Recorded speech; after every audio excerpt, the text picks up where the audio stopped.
Welcome back to the Krypton Factor Grand Final, and still 4 rounds to go before we discover the identity of the 1993 champion. Leading the race to accept the trophy from Olympic oarsman Stephen Redgrave is Tim Richardson, 4 points clear of the next contestant. But it could all be very different after this next round. Observation.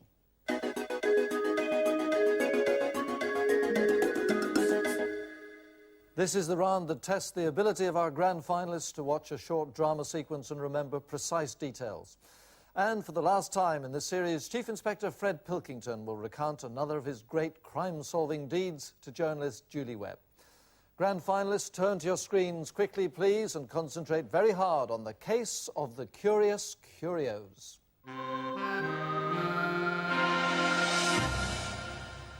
Was the stuff this good when Foster owned it? Oh, yes. Had some lovely pieces. Some of them weren't even stolen. Benny Foster was an expert. He took pride in knowing how to get hold of anything a collector was interested in. And if the owner wasn't willing to sell? Then he commissioned one of the 6 top burglars in the country to get it for him. So you set him up? I'm afraid I did. I posed as a collector, looking particularly for Jean-Pierre Brunet glass. He said he hadn't anything at that moment, but if I'd care to leave a number... He'd let you know. And I expect you knew exactly what he'd go for. Oh, yes. A signed Brunet bowl. Gorton Hall. 20 miles north of here. Devious. 5 days later, Benny went out to lunch with Charlie Lennon, an active and highly skilled burglar who we followed down the A63 and back. I tried to let Benny have some satisfaction out of it. I happened to have a pair of Victorian handcuffs that I knew he'd appreciate, so I took them with me and I let him be the first man to wear them for 150 years. Oh, you're all heart, Fred.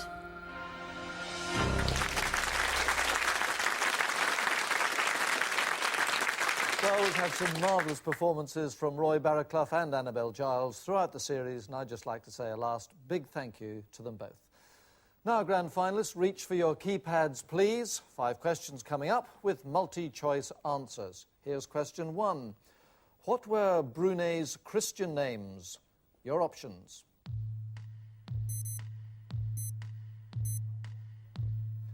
Time's up. The answer is B, Jean-Pierre. How many top burglars did Fred say there were in the country?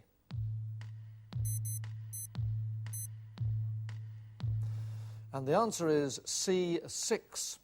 How did Fred describe the burglar, Charlie Lennon?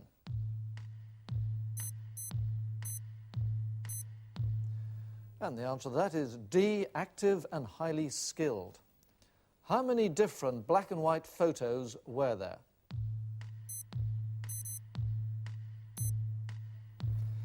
And the answer to that is A, 6. In the flashback, what colour suit and hat was the younger Fred Pilkington wearing?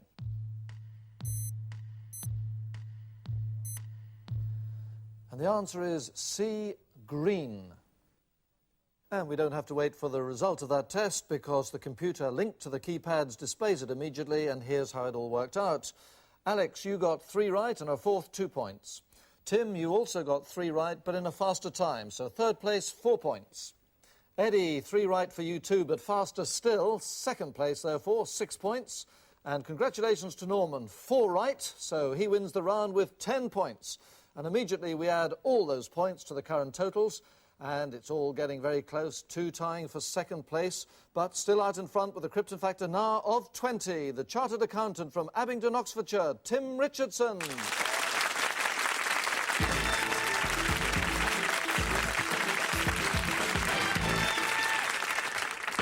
Major Peter Lyons of the Army Physical Training Corps starts the assault course race in the Krypton Factor Grand Final.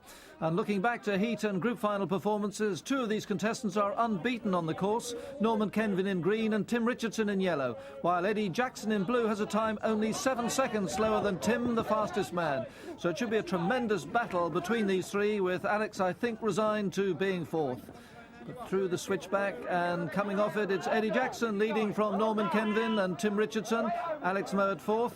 And Eddie Jackson, the Scouser from Liverpool's Old Swan area, but now working in Nottingham, setting a really hot pace. Down the fireman's pole he goes, 5 yards clear of Norman Kenvin, and he's really decided to attack this course right from the start. And Tim Richardson now up into second place as he and Norman go under that flat net, chasing this man, Eddie Jackson. And he's missed the rope, completely missed it. Now, he must have totally lost his concentration, and that has cost him dearly. From first and looking good to third in a flash. And it's now the two unbeaten men on this course, neck and neck. Norman Kenvin in green and Tim Richardson in yellow. And Tim copes with the tram wires better and pulls a couple of yards clear. Alex Mowat hanging in there bravely. Back with the leaders. Norman just lets himself drop down the S-bend, trying to stay with Tim Richardson. Tim the contest leader and Norman joint second. But good, steady, rhythmic strides from Tim across that chain bridge. He's looking good and he's looking strong, but Norman's not letting him get away. The man from Bickley in Kent stumbles a bit on the A-frame, which he really can't afford to do. Alex Mowat, originally from Caithness in Scotland, driving himself on, but in fourth place. And Tim now almost goes flat in his face coming off the A-frame, but he survives and drives on, born and bred in Abingdon. And now Norman nearly comes unstuck. And again there, the pressure really telling. And Tim makes a bad mistake, and a very wet one too. He's absolutely soaked to the skin, and that'll make things a lot more uncomfortable for him. And of course it gives the others a chance too. Eddie Jackson coming back strongly. Norman Kenvin suffered from those mistakes, and Alex still giving it everything. Now, can Tim hang on? Eddie's up there on the platform. Tim starts his descent. Norman's up there too. Now, can Eddie mount a last desperate challenge? And that's his view of it. Tim in his sights, but he really needs a bad landing by Tim and a good one for himself. But Tim has done well. He's got just one obstacle left and running very strongly and easily. Norman hits the water knowing his unbeaten record has gone, but Tim retains his. Great effort, great race, 10 points to him. Eddie is second, but what if he hadn't missed that rope swing? Who knows? And that's Alex Mowat. Always knew he would be fourth. And Norman Kenvin picks up 4 points for third place. Now to the scoreboard, where that assault course victory means the lead has stretched to 8 points. Out in front with the Krypton factor now of 30. Abingdon's Tim Richardson.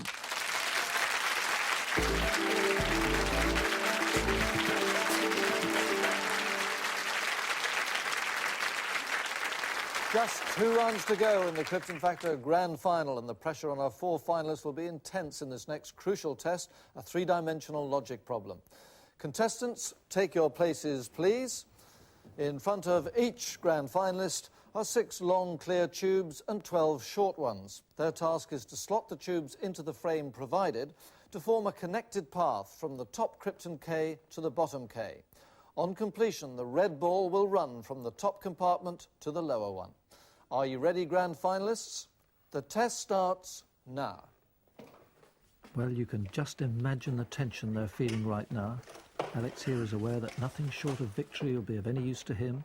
Eddie knows he really needs to finish ahead of Tim Richardson to set himself up for the last round. And Norman's in exactly the same position, so it really is a crucial round. And this is the man they're all desperate to beat, Tim Richardson, the contest leader. Slotting that tube in the wrong section, so it's not a good start. But Alex has started well. It looks right, though we won't know for sure till the ball drops through. Eddie started at the top of the frame, but now deciding to work from the bottom up, and that is the better way. And Alex slotting the last tube in, but he needs to be certain they are in the right order before he releases the ball. Norman Kenvin almost there too. It's going to be so close between the two of them. But Alex is going for it, releases the ball. Now, if he's wrong, the ball will stick and he'll have to dismantle, which would be a real disaster for him. But it's right. A vital 10 points for Scotsman Alex Mowat. And hot on his heels is Norman Kenvin. The ball rolling and dropping freely. He's done it and takes 6 very important points. So what's happened to the contest leader? Tim Richardson is struggling and he may not even get third place, because Eddie's fitting the last tube, and if he slotted them all correctly, then this grand final is wide open. And it's looking good, and he is going to take third place and 4 points. Eddie Jackson, and what a round this has been. And it's happened yet again. The contestant in 4th place going into the round wins it and gets right back into contention. So congratulations to Alex. And it's going to make a very interesting scoreboard. There's the situation with just 1 round to go. 3 contestants on 26. Only 6 points behind the leader, who, with a Krypton factor now of 32, is Abingdon's Tim Richardson.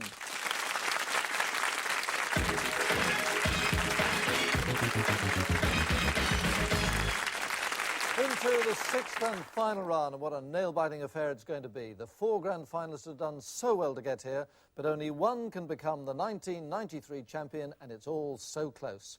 75 seconds of rapid-fire general knowledge questions to be answered on the buzzer. 2 points for a correct answer, but 2 points deducted for a wrong answer. Good luck, grand finalists. The clock starts now. In which state of the USA is the city of Denver?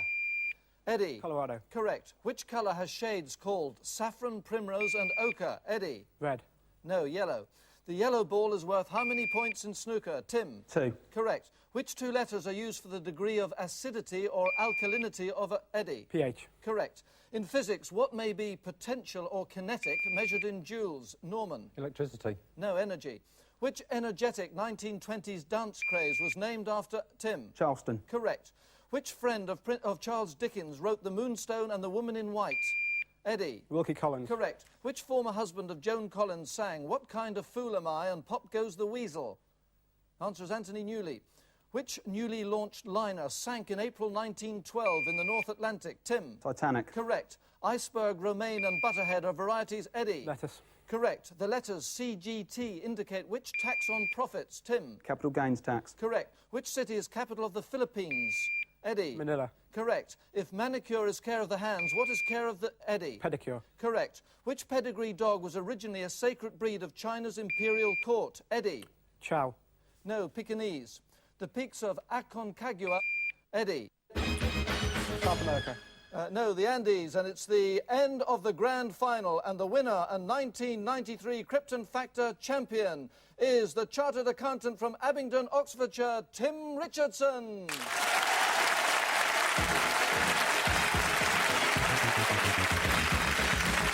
Congratulations, Tim.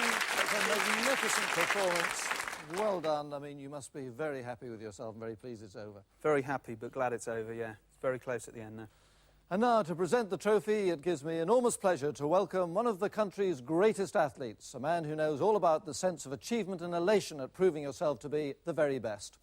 Ladies and gentlemen, triple Olympic gold medalist and world record holder in the coxless pairs, oarsman Stephen Redgrave. Welcome to the Krypton Factor, Stephen. Thank you very much for coming. I know you're watching the grand final from the sidelines there. The assault course would be no problem at all to you, but is there any other round you fancy? I think landing the plane has got to be the best. I think most people seen it at home, I think, enjoy that one the best. And what about this man's performance, Tim Richardson? Tim was excellent. He was leading from the second round onwards, was a great performance, but really taking nothing away from the other 3. They did excellent as well. Thank you very much. Can I now ask you to present the trophy to our 1993 champion, Tim Richardson? Congratulations, Tim. Thank you very much, Steve. Well done. Worthy winner. Thank you.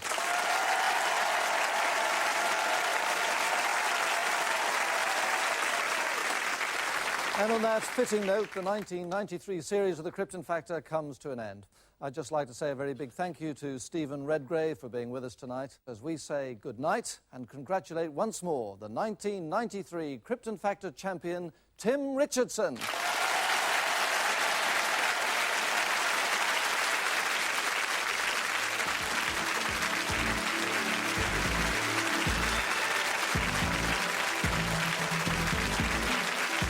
Some of the best-known wrestlers are still reeling from what happened at Slammiversary. Others are looking forward to July's big event, Destination X. See their preparations tonight as TNA presents Impact Wrestling at 9. And stay with us for more Krypton Factor next on Challenge.